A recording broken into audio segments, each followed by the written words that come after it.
I didn't find God in a church. Matter of fact, I didn't find God at all.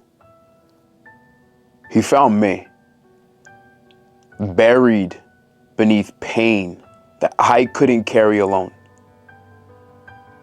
When the weight of the world felt too heavy, when I almost gave up and thought tomorrow wasn't worth it, almost ended it all, his voice whispered, "Not yet. Keep going." In my darkest moments, that's where he met me. He took the broken, shattered pieces of my life and turned it into something beautiful, something new. And when you're loved like that, you haven't experienced true, genuine love until you've experienced our Heavenly Father's love. So that day, when I took that dunk, I left behind the man that I was, and I stepped into who he called me to be. So Romans 8 verse 18 says, the pain you've been experiencing cannot compare to the joy that's coming. So that day was a sign of my surrender, a sign of my redemption, a sign of my homecoming. And I had to hit rock bottom in order for me to realize that God was the rock at the bottom. Let's get into it.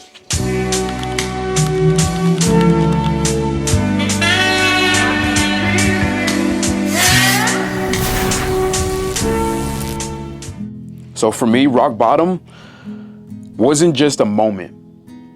It was an entire season of pain and suffering where God called me home. And today I want to share my journey and talk about how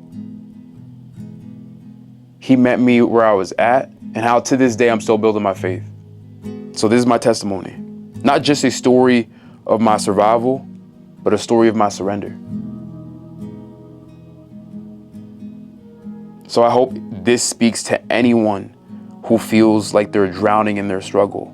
Trust me when I say that there's tremendous purpose in that pain. So May 9th, 2022 is a date that is tattooed and etched into my spirit like a scar I did not ask for.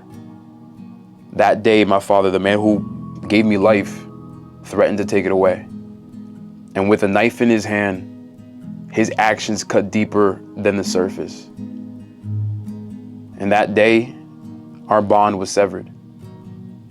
I haven't spoken to him since. I felt like a cord had been cut between who I was and who I thought I'd always be. That man was my role model. And not too long after that, the woman who I thought I'd spend the rest of my life with left because I didn't deal with that trauma appropriately. I bled all over her. And that's what I mean when I say, if you don't take the proper time to heal, you'll end up bleeding on people who never cut you. And I didn't take any time to heal at all. And I bled all over her. And she left. And I hit rock bottom so fast. They say you can build a beautiful home between 8 months to a year, but you can burn that same home down in an hour. Bad things happen really fast, and you often never see it coming, but you always get to see it go. I was drowning in silence, overwhelmed by just like the negative emotions of pain and rejection. It was dark, and I suffered in silence, quietly, screaming for help, if that even makes sense. Like I was suffering, and I didn't know how to ask for help. But meanwhile, at the same time, I was screaming for it. It's crazy. And that same year, I stumbled into Liquid Church. And what's funny is that a friend of mine that I value his light, it's like a person that just like is a breath of fresh air. I really respected that light that came from him. and I saw him post something online about Liquid Church. And I thought to myself, if he found something there, then maybe I could too. So I stumbled in there, hopeless, broken, but at the same time still hopeful. And that day, man, I will not forget the sermon. He talked about how when you've hit rock bottom and you feel guilty, like you don't want to run to God because like you're hitting rock bottom and now you're running to God because you're suffering, but when things were good, you didn't. Don't feel guilty. God doesn't expect you to stand tall. He actually expects you to lean on him. So don't be afraid to lean on him and set aside that guilt because you're already forgiven. And I felt like God was speaking directly to me that day. I felt like he was calling me home. And that's what I did. I came home.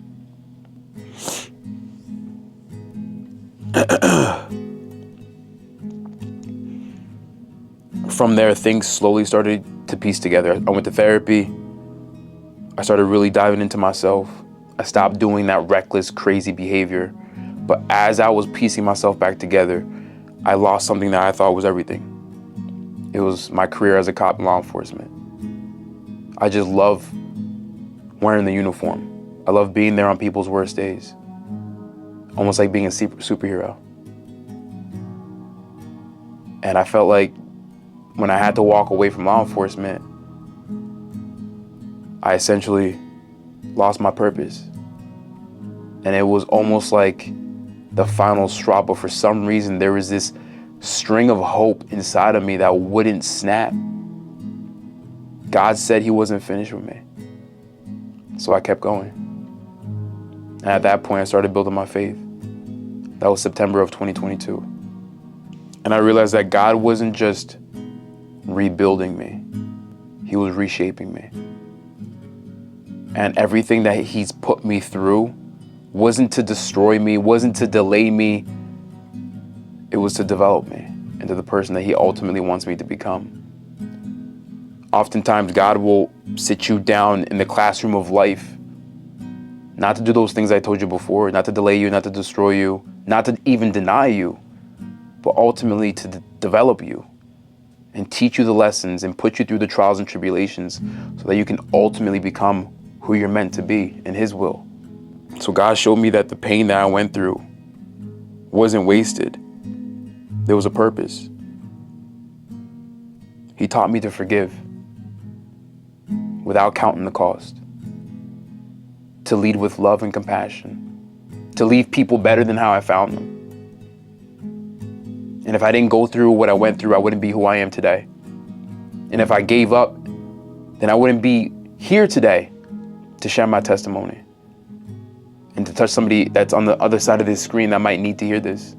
You might very well be where I once was, and I'm telling you to just keep going. I'm telling you to just take your next step. You may not see the whole staircase. You may not see a way out of your current circumstances, but you always have your next step. And be kind to yourself if the only thing you did today was survive. My relationship with God is still growing. I'm not perfect. I'm human. I make mistakes, I fall down, and I don't have to be perfect. God doesn't need me to be perfect. He wants my trust, my faith, and my surrender. That's what it's all about. So if you're in a season of struggle, of pain, and you feel like you've hit rock bottom, this is my message to you. I want you to know that there's something there. God is there. He's waiting for you, arms wide open, ready to embrace you. You don't have to have it all figured out. You just have to come home. If this message resonated with you, I'd love to hear your story in the comments. Share your testimony. Share where you are right now, because you're not alone. Believe me, you are absolutely not alone. Rock bottom isn't the end. It's a place where God builds the foundation for something greater. Don't you ever forget that. I just want to say thank you for listening. Keep going. And I also want to add this in. Men, if you're struggling through breakup, heartbreak, you relate to any of my story and the things that I went through, let me help you get back to you. Join our school community or book a free discovery call with me. Information's in the description. Check out the comments also. And I appreciate your support. This was a little bit of a low video, but I appreciate you listening. I got emotional, and I definitely felt it. So I hope you felt it too. So not only am I praying the fact that you listened, but I hope you heard me and digested anything that you could take away from this. Anyways, peace from these.